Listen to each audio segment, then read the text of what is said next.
Veganuary is a big month for all people who want to eat plant-based. Now we have more options than ever that make Veganuary probably the easiest ever in history.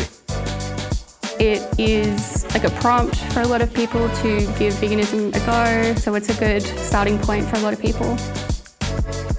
During Veganuary, I'd probably experiment more. Our food has lots of flavour and it's very creative, and that's what I get a buzz off, is the creative side of it.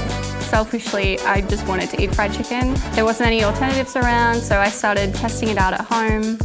Me and my husband Patrick both loved it, so that's when we started doing the market. In the first year, we did have a lot of queues around the block. There's a seal of approval from people that eat the real thing. We've been open for 3.5 years.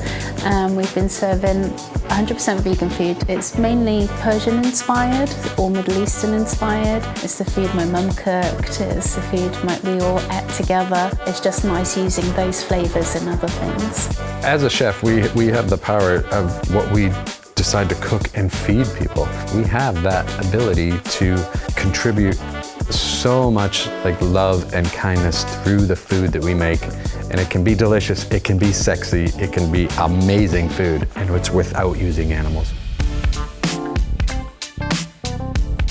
So I'm going to be making a stuffed aubergine with vegan mince, tomato base and a green tahini sauce. It was all the elements that I love. So you've got the tomato, which has got herbs and spices in it. You've got the green tahini, which has got lots of basil and coriander and parsley in it and lemon. And then you've got obviously the mince as well, which has got the raisins. You know, it's like an explosion of flavour in your mouth. There's so many different things going on. It's like a party.